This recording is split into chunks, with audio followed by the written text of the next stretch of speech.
So filming of the movie goes pretty well. Like I haven't really heard a lot of negative stories about filming. Like even with all of the like hurdles they were jumping through, no one was like, man, it sucked. Like everyone was like, yeah, Little Shop's going great. Mm-hmm. So they're doing test audience screenings, and test audience screenings back in the 80s.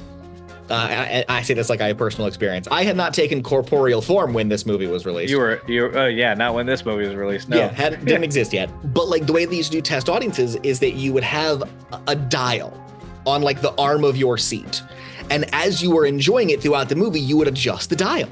So if you're like, oh, I'm liking this scene, I'm cranking it up. Oh, I don't like the scene, I'm going to crank it down. So they could have a tally of like how you're feeling about it, kind of as the movie's going. So this movie in the test screenings had some of the highest test like screening ratings. The people were loving it. Like it was consistently like, oh, this movie's building. And then the last 10 minutes slam into the ground. And everyone's like, we hate the ending. We love it up to that point. Clearly it's getting fantastic ratings, but like the ending, no. And if I'm correct, the ending is accurate to the Broadway ending. Yes. Yeah. The original Broadway ending, for those who don't know, is there is a song called Don't Feed the Plants. And it shows that Seymour fails to save Audrey. If I may, she's been mortally wounded at this point. She's mortally wounded. Basically killed.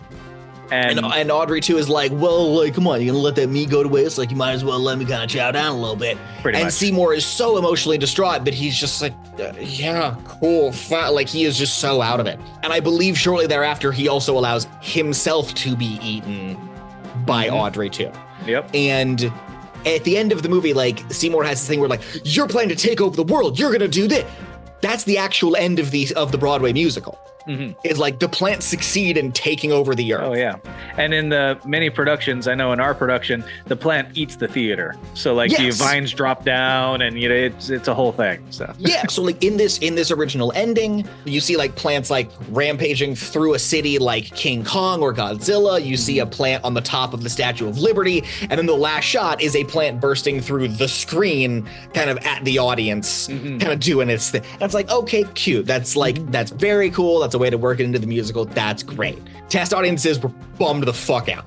I have a side note that you just reminded me about, actually. Prior to Frank Oz actually directing, Steven Spielberg was signed on to possibly produce this movie, at least. I don't know if he was signed up to direct it or not, but at the time when he was going to do it, they were going to shoot it in 3D. And they realized a really fun ending. that would have made that ending. That's what it reminded me, that if he's punching through the screen in 3D, that would have been interesting. But they also realized at the time that it didn't seem to work out too well for Jaws 3D, so they didn't go that route. And if you're going to look at one movie to go, maybe we don't do that, that's a good one. That's a good one to avoid. Yeah. So one of the quotes from Frank Oz when they were talking about why the ending had to change, he was like, when you see a Broadway show and you see your main characters die, you feel sad, but they come back out for bows. Yes. So you get this kind of reminder of like, oh, right, they're not really dead. But in a movie, you don't have that. Like, there is no final bow. So when those characters die, they're dead. It is depressing for the audience, but then they have that cathartic release when that actor can then come back out on stage and take their bow. Whereas like you watch a movie and it ends as a bummer and you're like, cool, now I just feel dead inside. They had to change the ending. So that's why they kind of developed, like, okay, well, what if Seymour succeeds? What if Seymour is able to save Audrey, take out Audrey too, and get there somewhere that's green?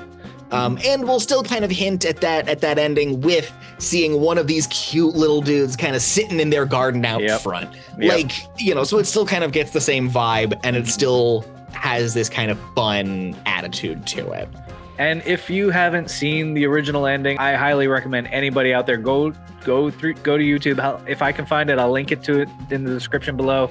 It is an incredible production, and we talked about the budget being around $30 million. That ending alone that got cut took up 1/5 of their budget. Yeah. Wild, and right? Only to then cut it